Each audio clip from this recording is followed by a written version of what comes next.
Media open class. We're glad to have everyone here. We'll wait for 2 more minutes for more people to come in, and then we will start at 6:02. When you are waiting for more people coming in, please follow the screen or the chat box links to follow our social media. We post a lot of great content on our WeChat official account, YouTube channel, Facebook, and Instagram. Thank you.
All right, welcome to 7EDU Open Class. Today, we're glad to have Dr. Yan and Michelle here to demonstrate how to cultivate important STEM skills.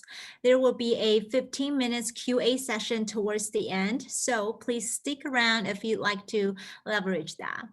And also, we will offer a special discount for the attendees tonight. So sit tight and claim your coupon code at the end of our presentation. So without further ado, Dr. Yan and Michelle, would you like to take it over?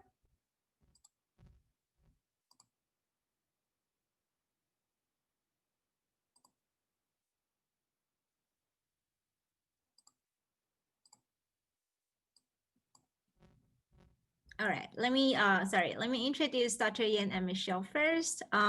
So we're proud to have Michelle here as our speaker tonight. She's the former principal hardware engineer at Oracle, and then she has more than 25 years as a computer hardware engineer, and she's also teaching elementary schoolers and middle schoolers STEM subjects. And here we also have our Dr. Yan. She's our co-founder of 7EDU. She's also a tenured college professor, and she has more than 18 years of teaching experience. And yeah, let's welcome Dr. Yan and Michelle. Oh, you need to turn on your mic. Yes. Great. Okay. So today I'm going to talk to you about what STEM skills are important to. Okay, let me just move this out here. Okay, what STEM skills are important, how to cultivate those skills amongst elementary and middle school students, some project-based STEM competitions for elementary and middle school students, and also some math competitions for those same students. Okay, Dr. Yan, please.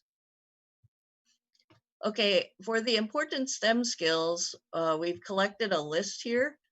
Basically, going from the top down, the fundamental skills are in solid math and science knowledge. In addition to that, we would like to cultivate problem solving and engineering design thinking. More importantly, instead of just looking at the problems as getting a number result, we want the students to develop critical thinking skills. This will enable them to become more creative and feel confident collaborating with other individuals. And if they're able to do that, practice that collaboration, communication skills are a really big plus in engineering. So we would like to develop that as well. Please, Dr. Yan. Thank you. Okay, so here we have, this is how we intend to cultivate those STEM skills in elementary and middle school children. if you notice, I have a pyramid on the right side of my slide. This is called Bloom's taxonomy, and taxonomy just means a classification of skills. Okay, so as we're looking at this pyramid, you'll notice we want to emphasize two different aspects. First of all, you need to have confidence executing basic calculations. In order to do that, notice at the bottom of the pyramid, this involves the bottom 3 levels. So for instance, you need to be able to remember from past experience how to approach certain problems, right? Secondly, you need to be able to read those problems and understand what are they asking. Thirdly, you need to use your compute and calculation skills to apply what you know about the problem, right? So those are the basic calculations. The top 3 levels go more towards the meaning of the numbers. So after you've done a calculation, you have to be able to analyze that calculation. You analyze, did you set it up right, or did you get something that is way off base? You need to evaluate that result based on the context of the problem.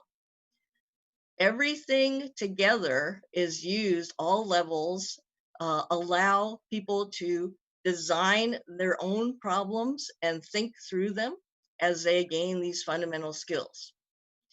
Okay, so this is Bloom's taxonomy. In order to help children develop this, we'll have them practice some real life problems, because context has meaning when it applies to real life, right? It's not something fake. Lastly, I would like to emphasize for confidence, you may search up Carol Dweck. She's a professor at Stanford.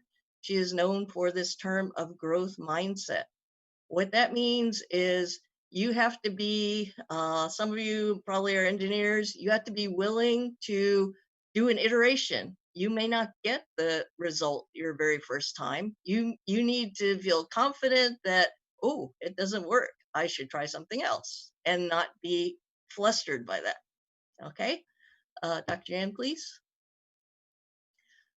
Okay, so the other thing that we'll be working on is we'll practice the scientific method modeling flow, which is shown below.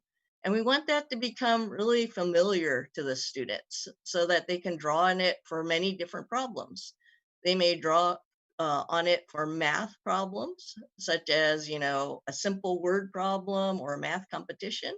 Or they could draw on it for science, like they're doing a science project, or something more elaborate like a project-based STEM competition. So if you look at this flow chart down here, it actually corresponds to the Bloom taxonomy that I talked about on the previous slide.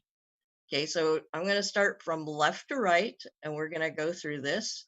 So for instance, the left problem, you need to understand, what is the problem asking me, right? Okay, then based on your remembering and understanding, you can formulate, which is the green box to the right, you can start to formulate a plan of attack, right? Then going down, once you have a plan of attack, you're going to use that plan and compute some result, okay? Then after you compute the result, you would interpret, don't forget, it's not just a number. It has to have units. There has to be meaning, some context that it applies to. In order to validate, you take that interpretation and then you go back and you think about the original problem. Does it make sense? If it does not make sense, notice I have that like circular thing. You could go through many iterations and keep getting to a better and better result, right? When you are confident in your result, then you move on and you report it. You need to be able to tell people the good thing that you just done, right? You need to be able to do it in a concise manner. You need to make it understandable for everyone so that everyone else can build off of what you've done. Okay, so this flow that you see here, it's actually the Common Core standard for high school. it's called the modeling standard. And we believe that starting at a younger ages, like elementary and middle school children, if we can make it familiar to them, then they're not going to be stressed out once it becomes mandatory in high school. Okay, Dr. Yan, please. Okay, so here we have a list for you of the project-based STEM competitions that are available for elementary and middle school students. You may be familiar with the high school ones, but you probably didn't know there's actually a lot of elementary and middle school ones too. So we have up at the top, for instance, the Discovery Education 3M Young Scientist Challenge. That's for grades 5 through 8. And then we also have ECybermission in bold, which is for grades 6 through 9. We've put the others on the list, like Future City, Explorer Vision, First Tech Challenge, and Broadcom Masters, just so that you know that they're there, but they may or may not work out for the time frame that we're looking at now. Okay, please, Dr. Yan.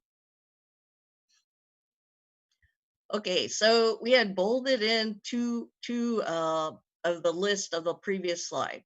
One of them is ECybermission. Okay, this is a web-based STEM competition that's for legal U.S. residents in grades 6 through 9.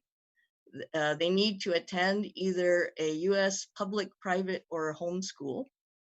Notice that the key thing is that makes it different is it's a team competition where each team can have 3 or 4 students. They need to be all in the same grade and the same state. And then I would be your adult team advisor. Also, each team can choose their own separate mission challenge of interest. Okay, so they'll be able to choose it themselves, and it could range in any type of STEM type of topic. But the key thing here also is it's supposed to be targeted to help their local community. So they are learning how to be think about what is necessary, what's an improvement that could be done in their local community, and then work with a team of peers to try and solve that problem. Okay, this program starts, we're going to start it August, it usually runs, from August to the following March, right? And so it's not like a simple science project where you're going to spend like maybe 1 week on it. You need to be able to keep working on it as a team, and you'll get some good result. Okay, the prizes that are available, we just put it down there. It's like savings bonds. You can look it up on the website. Please, Dr. Yan.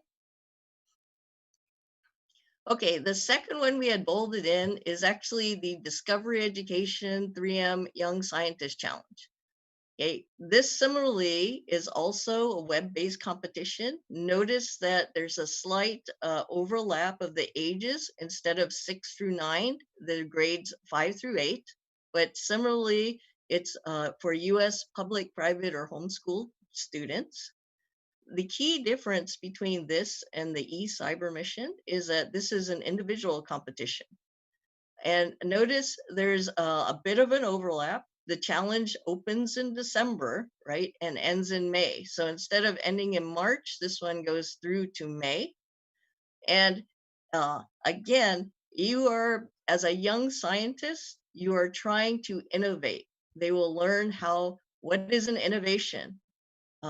Okay, an innovation is something new, right? It's a new and improves something. So again, this is targeted to improve something in their local community or maybe at home, who knows, something that means something to them, right? Okay, so here we have listed the prizes. There are quite a few prizes. I'll let you just, let's quickly go through. There's a grand prize, right? There's 2 runner-up prizes. We got a lot of honorable mentions. There's a big giant list of excitations, right? An Improving Lives Award.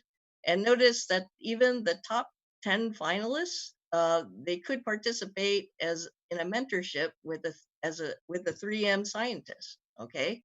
So notice that it is state-based, right? We enroll as a state, and so there are even 51 state merit winners, okay? Okay, please, Dr. Yen. Okay, so then switching our gears to math from science, right? We have the Math Olympiad for elementary and middle school children. Notice there are grades 4 through 6 and grades 7 through 8. The other competitions we've listed, you probably knew about the Math Olympiad. You may have known about the American Mathematics Contest, the AMC 6 through 8, right? You may not have known about some of the other ones, but notice that there are quite a few that are out there. Okay, please, Dr. Yen. Okay, for Math Olympiad, notice again, there are 2 different grade level chunks, right? You could either go for 4 to 6 or 6 through 8. Can't do both if you're in 6th grade. Okay, these, notice the table down below shows the 5 monthly contests that are given between November and March for a team of up to 35 students, right, through these grades. Usually the test is only available to schools, homeschools, and institutes, and not individuals. The contest can be administered through paper or through the internet. If your school doesn't have that, you should contact us to see if we can make it available for you from 7EDU. Okay, please, Dr. Yan. Thank you, Dr. Yan. Okay, just like Michelle said, and we are very happy to offer the opportunity to you for students who, if your school does not offer Math Olympiads for elementary, if you're elementary or middle schoolers, we're happy to offer give you the opportunity to participate in the competition. Okay, just feel free to talk to us, but it's not open yet, and the first one will start in November. Yeah, so you still have time to prepare for that test. And also, like Michelle said, most of the parents are very familiar with what kids need to do in high school. And probably that's when we start getting nervous, because we know that in a few years, the kids are off to college, or we need to start preparing for college. And we all know that things count starting from high school. But you cannot shine unless you start preparing at an earlier time. And that's why we want to offer help to our students. So at a younger age and at a younger grade, and we want to help you to get you prepared so that you start shining at high school and you'll be ready for competitions at high school. And like Michelle said, that there are STEM competitions for middle schoolers. And we think this is a very good opportunity for middle schoolers to get exposed to those competitions, and as well as learning some of the skills that you need to excel in later competitions. We also know that students kind of lack of some basic knowledge for what is a scientific research process and what are the engineering design process. And therefore, we want to offer a session where we will teach students with important research methods, and then so that they can build a solid foundation on the scientific research process and engineering design principles. Okay, and during that session, we will offer some team-based projects and well-selected team-based projects so that they will have a chance to work on projects of different interests and of different domains. And then once they have a good foundation, once they know how the scientific research process works, and then starting from January, they can start apply the knowledge they gained to participate in some select competitions. And we know that in those competitions, students actually should be the main driver to those projects. And Michelle will just be the mentor or advisor to you. You have to work on the projects by yourself.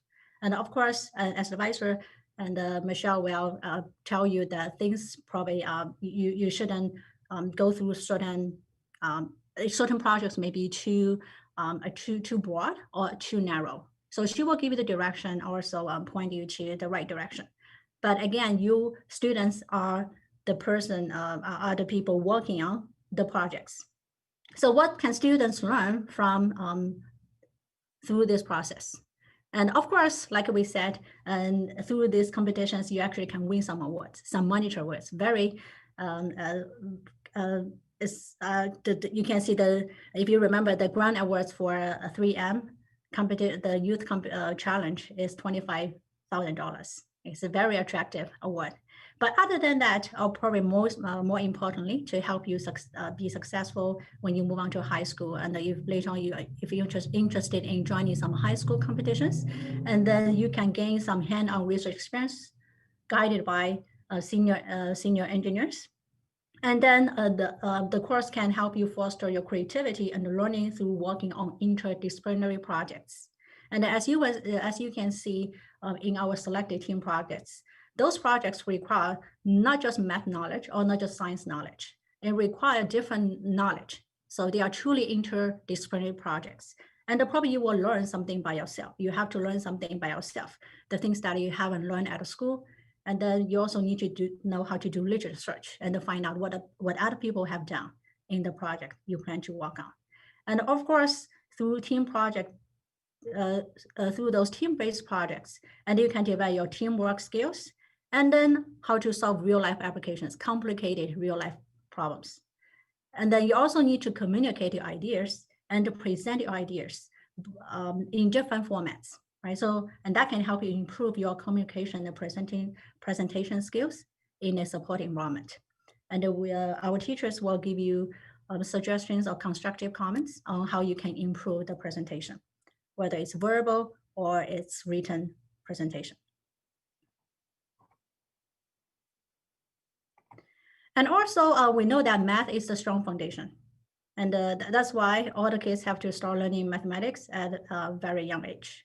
And for those rising middle schoolers, and we know that pre-algebra is very different from what you learn in elementary school. In elementary school, probably you just need to be familiar with different types of arithmetic, how to add, put numbers together. But when you move on to into pre-algebra, you will see a lot more application problems or word problems.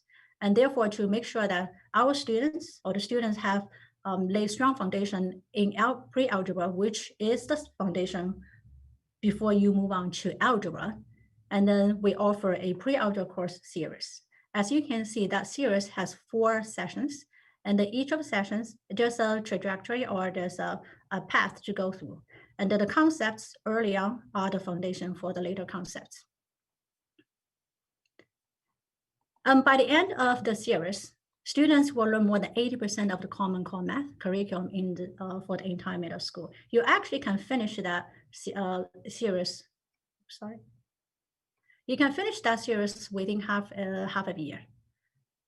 And then at the end of the series, you will learn more than 80% of Common Core math curriculum for the entire middle school. And what we will learn, or what the students will learn, and what we will mainly focus on teaching students is how to understand the why part. You want to understand why things work, not just how things work. So instead of relying on your rote memory, memorizing, you have to do step 1, 2, 3, 4 to get to the answer. We want to train students to understand the why part. Even if you don't memorize the formula, you actually know how to derive it because you understand the reason behind those formulas. We also want to teach students how to elaborate their thoughts using appropriate math language, because we know that we have seen students who kind of know how to solve a problem or kind of know what is the right answer. But when you ask them to explain their thought, they have trouble, okay? The reason why they cannot elaborate well is because kind of guess, or they purely rely on your intuition. Now, which is a problematic when they move on to high school, when they have to learn more sophisticated math concepts. So the reason, again, if students can elaborate their thoughts using mathematical language, that means they have a deeper understanding of those concepts. And finally, at the series, students are ready to start preparing for middle school competitions, including AMC. And of course, we also want to get the elementary kids prepared, not just for middle schoolers. And then for elementary schoolers, And then, well, again, there are different types of competitions, but then the Math Olympiad is a very structured test. And like Michelle mentioned earlier, and then we have the organization hosts 5 tests throughout the school year. And then, so we will have students meet for every 1 hour every week to review the past Math Olympiad elementary for the elementary division problems. And there will be totally a total of 10 meetings in the fall semester and then another 10 meetings in the spring semester. Okay, so our goals for having students prepare for the competition, it's not just for the sake of competition. Of course, we all want our kids to get awards. Okay, but even more important than that, if we consider longer term, we want to use the opportunity to introduce students important math concepts, which they will need even for later studies. And they want to stimulate enthusiasm and love among kids for mathematics. We will teach some major strategies for problem solving and develop mathematical flexibility in solving problems. Those competition problems are complicated, or some problems, actually most problems have very smart ways of doing them. Okay, the things that the strategies the kids may not even know. And then to strengthen their mathematical intuition and to foster mathematical creativity and their ingenuity when solving those complicated problems. And then last, but probably most important, we want to provide students with the satisfaction, joy, and the thrill of meeting different challenges through working those competition problems. Okay, so with that, we are open. We actually have other courses and that we offer to students for high school students. But we have we actually have a coming up, open online events coming up, and for about artificial intelligence. Okay, so for kids who are interested in the STEM direction, and this is a very exciting field, artificial intelligence. Okay. All right, thank you, Dr. Yan and Michelle, for your detailed presentation. Now let's move on to our QA session for the open class. And again, don't forget to check the chat box. We have a exclusive open class 10% off coupon code, OC829 for you. For the attendees tonight, you can contact our info@7edu.org to redeem it for our math or STEM series classes. And everyone, please send your questions through the QA box or chat box, and Dr. Yan and Michelle will be able to answer it. I saw someone raise his hand. If you have any questions, you can also raise your hand. We can put you on the mic as well. So Dr. Yan, we know that the competition programs are designed for students to prepare for the competitions. And one question is that, can you introduce a little bit about like the difficulties of the competition? Like how long will a student prepare for each competition? What's the most ideal preparation cycle for them? Michelle, want to try this? Do you want to answer this question? The ideal, so the question is the ideal length or the cycle for preparing for the competition? Yeah, the ideal preparation length for students, like how long would be like the most ideal length for a student to prepare for the competition? Well, I think what we've been saying before is that while the competition is a goal that to help them see where they're at, our goal is actually to make sure they have a deep understanding. So it's not really like there's a finite time that I can say, oh, you need to crank out 100 problems in 2 weeks. That's not the objective. The objective instead is to prepare them so that they keep improving their knowledge throughout the 5 competitions. Did that answer your question? Yeah. Yes, that's perfect. And one question for Dr. Yan, let's say if we have, a group of students, they want to form their own team, would they be able to customize their own time and scheduling with us so that they can, practice together with you and Michelle? Okay, so for ECybermission competition, that has to be team-based, and each team can have 3-4 students. And then for team-based project, yes, students actually need to spend significant amount of time outside the lecture session or outside the meeting with advisor. They have to work the teams. For example, they have to do literature search, right? And then they have to document all the things they have that they have researched and to summarize what other people have done, and then derive a hypothesis. They actually have to do all these things by themselves. But before throwing them into the water and let them swim by themselves, and that's what we want to do in the first session. And we want to give them some well-defined problems to work on. And of course, well, there's some things that they can be creative with, but the problem should be very, very well-defined. So you don't have to struggle with defining the problem for the first session. In the first session, we will mainly teach them the research process. So they need to know what they need to do once they have a problem well-defined. But in fact, in the real competition, defining the problem itself is challenging, right? Because you cannot define a problem which is too broad. And then to answer the question, it's going to take a number of years, or it cannot be too narrow because you have considered the social impact. Got it. Yeah. Thank So you. these are the things the kids will learn that can benefit in the long term. It's not just for this competition. Again, competition is kind of incentive and to motivate them to do something. But then the skills they learn can carry them in the long term, even in college or actually after college. Awesome. Yeah. Okay. And for the Math Olympiad, can the student just enroll the competition by themselves? For Math Olympiad, they cannot. They can participate through a school if a school offers, but I don't know whether, I know most of schools, actually many schools offer the competition on site before the shelter in place.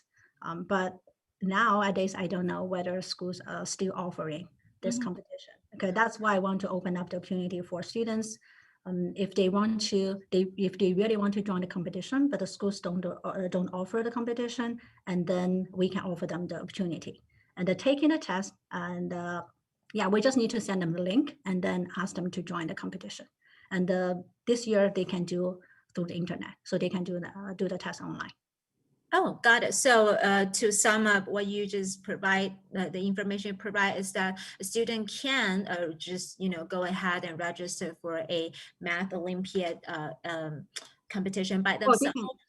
Yeah, they cannot do that individually. Actually, okay, got it. For them to register. Yeah, they have to register through either school or an institute. And we are an institute which can offer the competition. Yeah.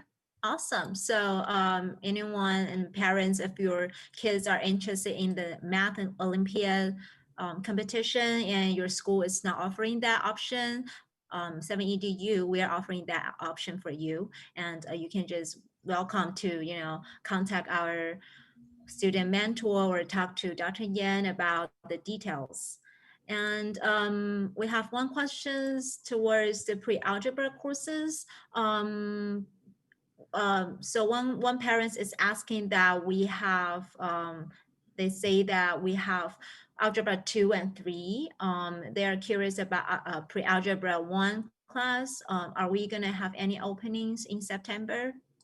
Oh yes, it's right here. Yeah, pre-algebra 1 is right here.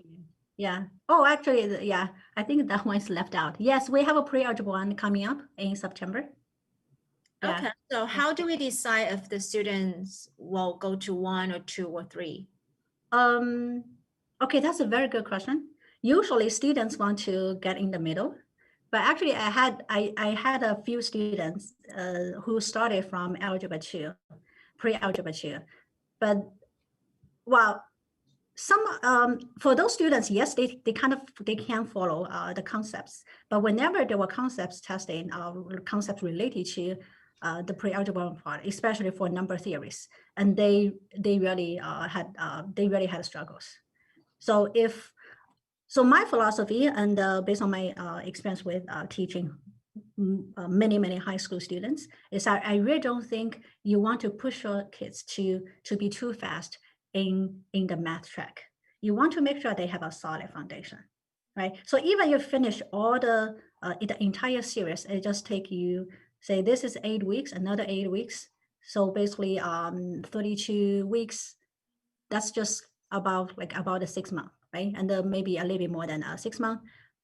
And that help you to finish almost 80% of the middle school. So why would you have to rush? Yeah, so having a solid foundation for each of the subjects, I think will and help the kids in the long run. Yeah, yeah. So to summarize, yes, you can join in any of the sessions in that series. We will give you a diagnostic test, and you have to pass 60% of the questions in order to take that session. But based on my experience, you actually want to start from the very beginning, because while you may think the topics are familiar or you have learned those topics, but wait till you see the problems. Those problems are not trivial. And I think for parents who grew up like outside the U.S., and then we all feel that sometimes we feel that what the kids learn here kind of shallow, right? We feel that they don't have strong foundation. I have seen students who start taking calculus, AP calculus at 9th grade, and I thought, wow, the kids was so advanced. Then I realized that no, the kids was not very advanced. The kids was just fast. Then because if ask him some pre-calculus knowledge, and he already forgot, and he just took a pre-calculus a 3 month back, and then he already forgot what he learned. But then now he's in the calculus class. I don't know how the kids can survive if he like runs so fast, but it's not deep in the knowledge he has learned. Yeah, so what we want to do, even with the competition, now competition is not the goal. Competition is the process to help kids to solidify their foundation, whether it's in research methods, STEM field, or in math. Yeah, so we want to think longer term. Of course, during the process, if they can win competition, that's a big plus. But even if they don't get an award at the end of competition, they have learned, they have become solid in knowing the things in knowing the things, the knowledge that they need to use in those competitions. Thank you so much. And we also got another question through the QA box. Say, hi, is there an option of one-on-one engineering science guidance service available? The student has a project in mind, but may need some help for better understanding the scientific theory behind it and so on. Thanks. Oh, yeah, yes. And in fact, Michelle mentioned that, okay, now for the kid, you already have the project idea. And yes, if that's a individual project, yes, probably you need one-on-one guidance. But even if you join the competition, the one that Michelle introduced, the Discovery Education 3M Young Scientist Challenge, this is an individual-based competition. So if you want to participate in this competition, and then yes, you have to work on this project by yourself. And then, of course, you can ask for suggestions or guidance from us. Yeah, so for even just for joining this competition, it has to be an individual project.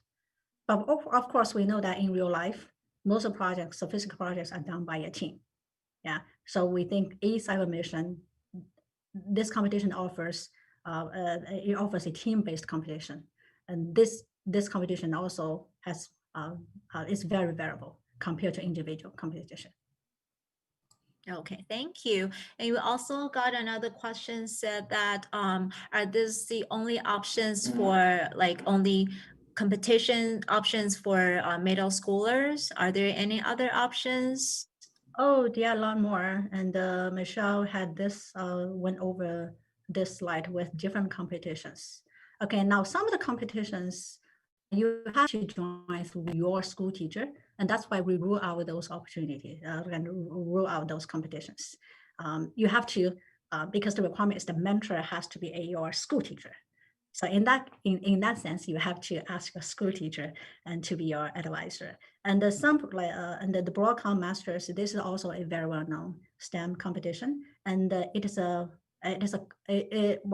you cannot just jump into the competition. In fact, if you want to join this competition, you have to go through the science fair. Yeah, so some competitions have more hurdles that you have to overcome. It's not like so flexible in terms of the participation criteria. And we chose these two because basically there's no bar for you to join. If you want to join, you can just start preparing for the competitions before you can join those competitions with the higher bars. Okay, awesome. And here we got a question from Michelle. So the parents said that they think that one of her kids is sort of a math person and the other kid is sort of not a math person. And she's wondering, do they have equal opportunities to develop their STEM skills? Yeah, I think so. I mean, looking over my shoulder, if you see my poster, this thing about being a math person, everybody is worried they're not a math person. But over my shoulder, a math person just means I'm using math and I'm a person. Math is a tool that everybody can learn to use in their own way. So yes, we can develop both of those kids.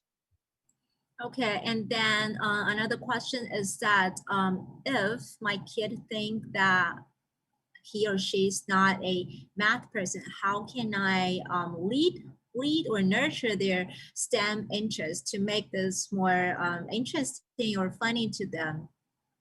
Well, I have a college age son, so I helped him go through this experience in Cupertino. You know, we are in the Cupertino Union School District. There's a lot of peer pressure for people to do outstanding work, and there are a lot of outstanding students. What you don't want to get yourself caught up in is trying to just, you know, stress your student out with the competitive side. What you want to do is you want to make sure that they have the foundations to do whatever they want. And I'm most proud of my son in that he is very balanced. He has strong fundamentals both in math, science, and English. And I did not worry about him. He is going to school and he's fine. So please do not stress out your kids. You can look at this growth mindset by Carol Dweck. They need to know that it's okay. It's okay. You're not going to get it in 30 seconds. I mean, who's going to get something in 30 seconds? Sometimes it's hard. You got to work at it. What I found as a 7th grade math teacher is that a lot of kids thought they really were good at math. And yes, they're good at those basic calculation skills, but in 7th grade, they're taught many different things. And if they're not open enough, their minds are not open enough to try different things, fail, try again, try something different, then it becomes really hard for them and they feel that they cannot do it. So you have to give them the opportunity to just keep being persistent, be resilient, and always ask your teachers. You know, you're struggling, they are always there to help you. Okay. Okay, thank you so much. And talking about math or STEM foundation, most of the people would think that, you know, elementary school is the prime period for a kid to build up any foundations. And what about middle schoolers? Like they've experienced the elementary school and then maybe they think they have some difficulties, solving math or STEM problems. Would it like I mean, the question is like, are there still opportunities for them to still build solid foundations? Yes. I mean, I very strongly believe that math comes to different people at different times. Not everybody, my father explained it like this. You have saplings and you have redwood trees. They grow at different rates. They learn at different rates. Not everybody is a redwood tree. Not everybody is a sapling, right? So you can continue to grow your fundamental skills, especially in middle school. It's very important that you have the confidence that you are continuing to build. Even if you're outstanding in elementary school, you need to keep going, continue adding skills. That should be the mindset that you should have so that even when you're in college, you are still building critical thinking, basic skills. Okay. So it's knowledge is not like an end. You should think of knowledge as a continuous process, because new problems come up, right? That we as engineers or whoever have to face, and you can't just use what has been done before. New technologies exist. You need to, wrap your brain around it in some way and push forward. Awesome. Thank you, Michelle and Dr. Yan. It was a great presentation, and thanks for information for all parents and students. Also, I want to remind everyone that we have, a open class exclusive 10% off coupon code. It's being sent through the chat box. If you are interested or about to register for any 7EDU STEM series or math classes, feel free to redeem these wonderful coupon. You can contact info@7edu.org to redeem your coupon from open class today. Also, talking about the STEM topic, we have another open class next Friday on September 4th about AI skills. How can AI skills leverage your college applications? And I've just sent the registration link through the chat box. Please make sure that you sign up for our next event. Also, thank you everyone for your participation tonight. We look forward to see you next time. Thank you. Good night, everyone. Bye-bye.